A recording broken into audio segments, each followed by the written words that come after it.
Hey, Sean, Cameron, how you doing, sir? All right, Cameron, how are you? I'm fantastic. Thanks for taking time to talk to us today. Perfect. A couple of weeks ago, you sparred with David Benavidez here in Carson. Will you talk to us about what you gained from that sparring with Benavidez? That's a big dude right there. That's a fast dude. He's competitive. And I honestly, man, I really did enjoy the whole experience of being in the ring with him and being in the gym with him as well. He's a dynamite guy.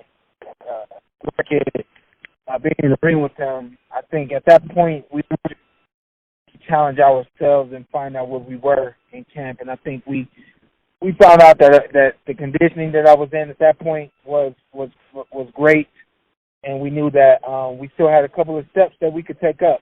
But being in the ring with a big guy like that, we definitely were able to find out that we were exactly where we wanted to be in camp at that point in time. Sounds good.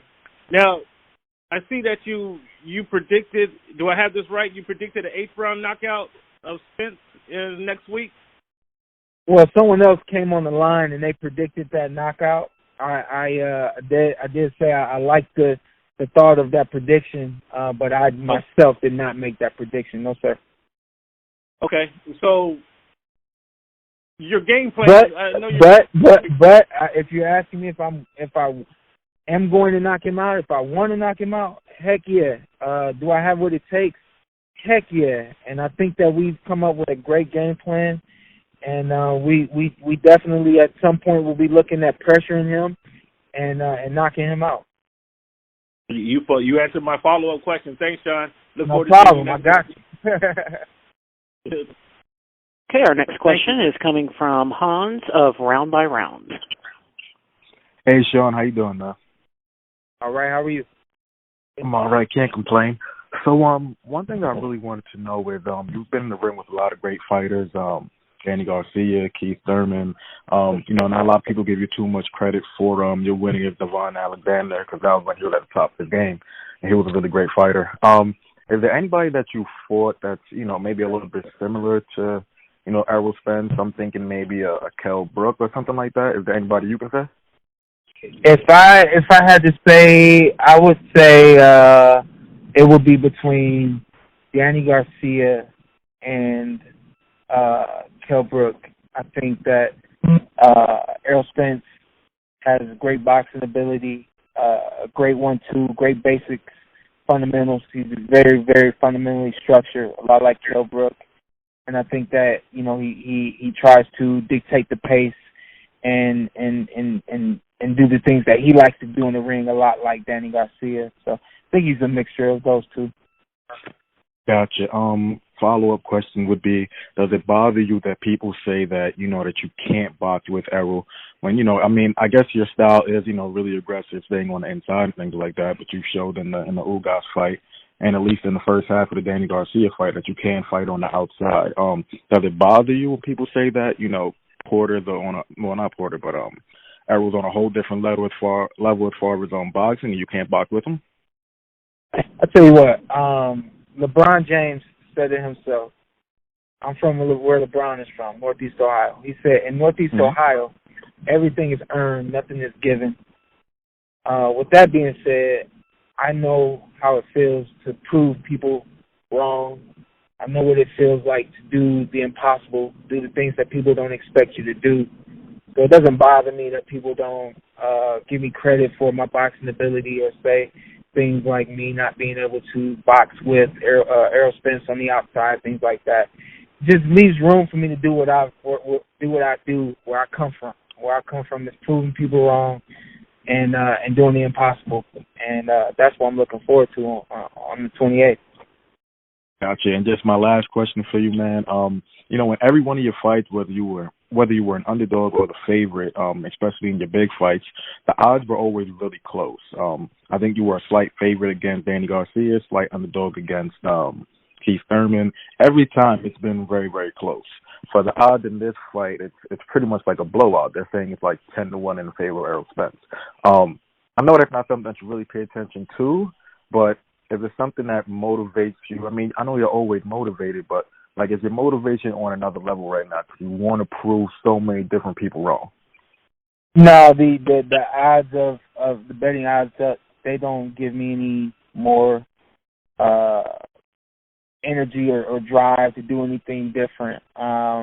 It's my understanding that I'm going to see a lot of people and say, hey, man, I betted on you, man, thanks. And there's going to be a lot of people out there that say, man, I should have betted on you, you know, and that's always fun to hear and see. So I'm looking forward to that. Gotcha. Thank you, man. Appreciate your time, and good luck, man. Got it. Thank you. Okay, our next question is from Kendrick Johnson, sportsdaily.com. How you doing? Showtime. Always good to catch up as always. What's up, sir? Get some insight to the intensity of this fight leading up, but that how everything's built about around who's going to be the best. When today we see a lot of people take things personal and things get real, this is all built about competition. Get some insight to that. I'm sorry. Was there a question in that? I think I missed it. Get some insight about this fight being about trying to find out who is the best.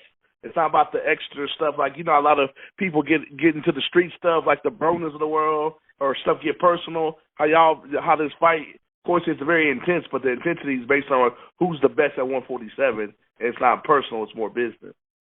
Yeah. You know what? I think it's both, and the reason why I say it's both is because I think the business part of it is just about showing, you know, who's the best fighter, and who has the best style, and who's more determined, all that good stuff, you know. But I think at the same time, we both are challenged to show that we have a great team, great families, all that kind of stuff. So I think it kind of mixes a little bit. But, you know, in terms of, you know, there's nothing personal in terms of, you know, me taking shots at him, at Errol, or anybody else in the division, you know, based on what they do in their personal life. It's all based around, you know, the business and the training and, you know, all that kind of stuff. Do you keep a perspective that this is a legacy-defining fight? Because you're the first one out of the Thurmans and Garcias and now Spence to fight. Everybody wants y'all to see y'all fight about 3 years ago. You'll be the only one that's been in the ring with the other three. I'm pretty sure you keep that perspective. So how much is this a legacy-defining fight for you? Yeah, I think it's cool to be in my position, man. I'm the only one that's taking on all those guys and still here to continue moving forward. You know, I think if anything, you know, if we do want to talk about the betting odds and things like that, I don't think you take into consideration what I've done and who I've done it against, you know, and how I performed. You know, I think that if you take into account that I fought, you know, Danny Garcia at you know, in his prime, basically, Keith Thurman in his prime, basically. Just recently, you didn't do guys outboxing a Cuban boxer. I think that, you know, if you're taking all that into account, you might say, man, like, all right, I think this fight was going to be a little bit more competitive and harder to choose the winner than I think it is going to be. All right, we really appreciate Shawn taking time out of his very busy schedule. Shawn, before we get ready to let you go, the WBC welterweight champion of the world, if you have any final comments as you get set for Fight Week coming up next week, it's September 28th, a big night, welterweight unification on the line. Shawn? I got nothing more to say to you guys, and I'm looking forward to the 28th. I'm sure you guys are used to hearing that, but the thing you're not used to hearing is the world is about to be shocked. Team Porter has done a fantastic job at getting prepared for Errol Spence. We are overlooking anything that he can do in the ring, but we definitely feel like we are the superior athlete, the superior fighter, and we are all looking forward to displaying that and shocking the world on the 28th. Thank you guys so much for the interviews, and I'll see y'all soon.